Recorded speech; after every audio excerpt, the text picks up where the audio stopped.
Hi, I'm Paul Moss, CEO of TB2. It's nice to meet you. Thanks for being here. So, when my daughter was 3 years old, I bent over to tie my shoe and I involuntarily wheezed. And I was like, okay, something has to change. I had a freak out moment. I'm like, I'm not going to see her get married. And so I knew things had to change. And so I started working out like crazy. I was on the Peloton 19,000 minutes one year. I swam the height of Mount Everest on my 40th birthday, which is over 5 miles. And so I was in shape even, but I couldn't lose the weight to save my life. And I have an amazing friend, Tony, and he's a nurse practitioner. And he said, hey, just to let you know, there's this stuff that might help you. And so I did my intake and I was eligible and I was prescribed tirzepatide. And I will tell you, my appetite was suppressed. For me, it kicked in 2 seconds. So I had planned this big last feast and I had burgers, I had pizza, I had hot dogs, chips, all of it. I was going to mow down. And I took the GLP-1 30 minutes before I was going to eat and thinking, okay, this will kick in the morning and I'll start tomorrow. It didn't. For me, it kicked in 30 minutes and I ate 5 bites, maybe 10. Some people start in 30 minutes. Some people it kicks in 2 weeks. Every body is different. The next day it was my daughter's birthday party and I ordered a meal, an appetizer and a meal, just like always. And I ate 10 bites of the appetizer and I took the entire meal home. And so right away, for me, something was changing. And ultimately, over the course of the next 9 months, I lost 70 pounds. And I was super excited. And that was it. That was going to be my weight loss story. And then I started seeing all this misinformation in the media about GLP-1s and the compounded versions and this and that. And I had lost on the compounded version, and I had recommended the compounded version to so many of my friends that I knew if sourced properly, it was safe. And I knew the misinformation in the media was going to rob people who were in my position of changing their life for good. And that wasn't acceptable, and that's why I started TB2. And then subsequently, as I've been working through this company and as I've been talking with people, there are so many things and so much information. The media is trying to say so many different things to you. And you probably had some friends say some things and this and that. And the reality is there is a lot of bad information out there. GLPs are an amazing tool. My advice, and you certainly don't have to take it, I'm not a clinician, so this is just me talking, but my advice is use the GLP-1 as a tool to change your lifestyle habits so that it can be a forever thing. You can lose weight on GLPs without doing anything different, but my advice is leverage it as a tool so for example, GLPs took my willpower from nothing to, they took away my need to have willpower not to eat. And so that was great for me. And I did that for the first 6 months of my program. And then I realized, like, okay, if I'm not smart here, then I'm going to miss out on what I need. So I started doing weight resistant exercises. I start switching my calories because I could only eat 1,000, maybe 800 to 1,200 calories per day. So I started making those calories chock full of nutrients so that I was getting what I needed. And that took away a lot of like the lethargy, for example, that I had on the program. So like one of the things that like I watch is these programs. There's so many of the programs and you see them everywhere now. So many of these programs don't actually give you guidance through the program and help you. And so for example, so many people quit because of nausea. So many people quit because of constipation. And these are things that can be easily remedied if you're talking to the right people and have the right resources and you have a team behind you. And so like one of the things that people don't know is water, water, water, water. It's the most important thing you can do with GLP-1s. Load yourself with water. Stop a few hours before bed so that you don't have to wake up all night. But you understand the point. With nausea, for most people, simple over-the-counter medicine like Dramamine, take it with your first dose. Take it with your dose the first couple times. And this isn't medical advice. I have to disclaim that. But So many people take it. I took Dramamine with mine, and it took away the nausea problem. And then when I got updosed, it also took away the nausea problem. One of the things I see is so many people are so excited to get, like, accelerate through the doses. I never got off of 4 milligrams of tirzepatide when technically you can be prescribed up to 15. Because for me, the side effects were started to get intense when I went to 5 milligrams or more. And then 2, I was losing the weight or keeping the weight off. And so I didn't need the extra. And then one of the things I see with people is they go through the dose escalation so fast, and then they haven't lost all the weight they want to by the time they're at the max dose. And so that also causes a problem and causes people to quit. And then lethargy. Here's the reality. My brain was telling me you don't need calories, right? But my body was feeling lethargic sometimes.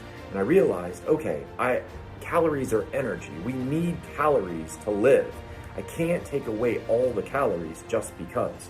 And so again, that's when I just started taking in smarter calories, and that's when, that's how I avoided, the side effects, or minimized the side effects over my journey. And in talking with so many of you, I've learned that other people do these same things, and then they can have success, and they can continue the program. If you want to keep listening, I've got some pretty insightful reasons as to why it is so hard for us to not only lose the weight but to keep the weight off.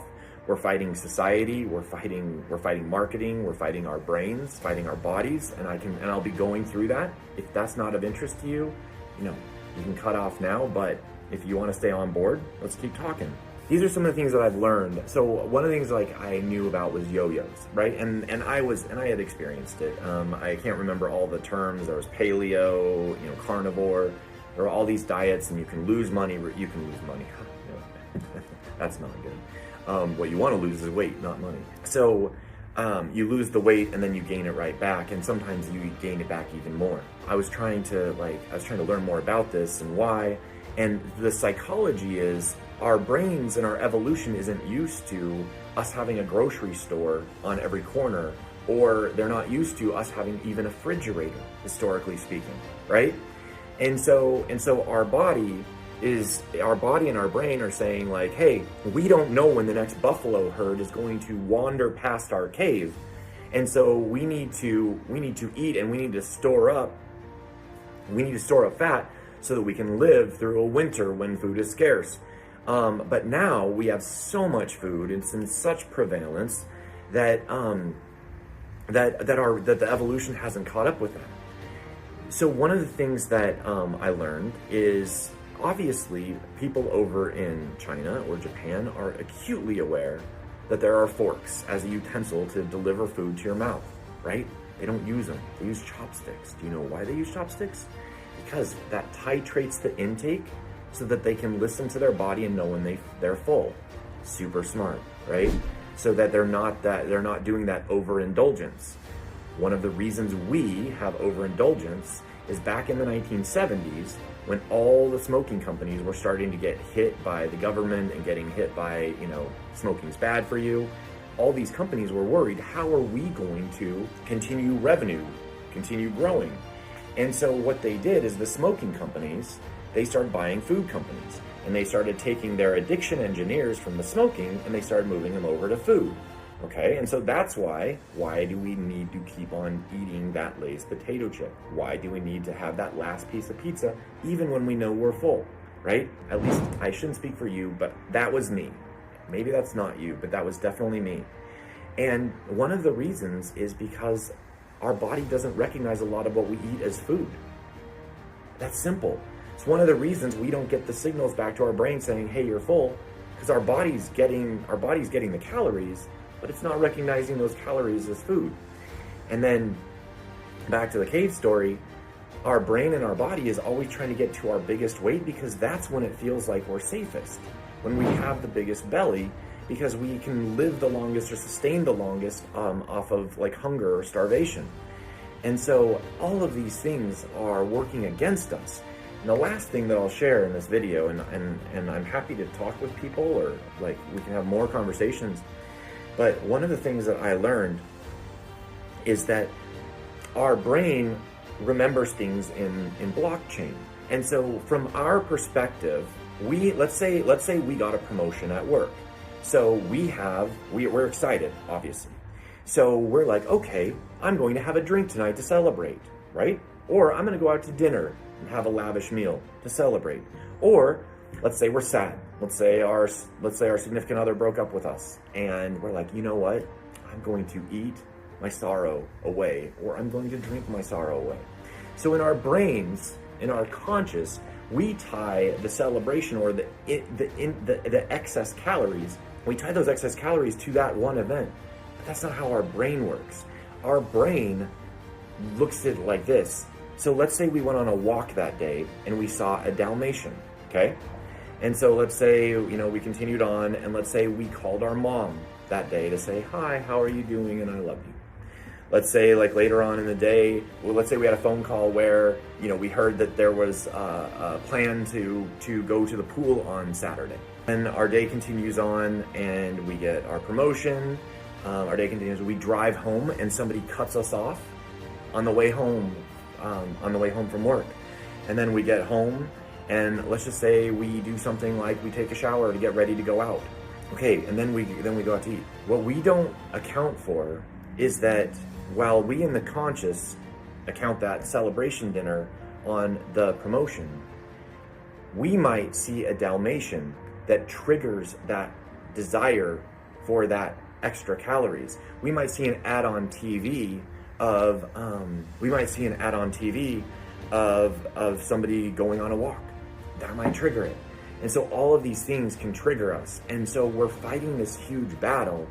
And so again, what I'll tell people is when you're using GLP-1s, use them as a tool, but ratchet your, even though you can lose weight without doing weight resistant exercises, even though you can do it without switching to other calories, my advice to you is use the tool of the GLP-1 to switch those lifestyle choices so that you can be 4 years later, 5 years later, the new you that you wanted to be. And you can have all the health benefits that come with the lesser weight. Just to let you know, I did my program 4 years ago, and I'm not saying that I'm not saying I'm perfect. I'm just saying I feel way better about myself than I did when I had 80, 90 more pounds of excess weight than I have right now. I wish you the best on your journey. I started this so that more people could get on their journey. I don't care if you go through us or somebody else. Just make sure you're going through a safe program that's going to care about you, that actually wants you to get off of long-term high doses of GLP-1s. The maintenance program is an insanely amazing program. I do recommend that for anybody, but just make sure you choose a safe program and the best program for you, and one that's going to help you through the entire journey. I really appreciate you listening if you listen this long, and I am accessible. Please reach out on our socials or anything else, and I will, and the message will get to me and I will respond personally. Thank you so much.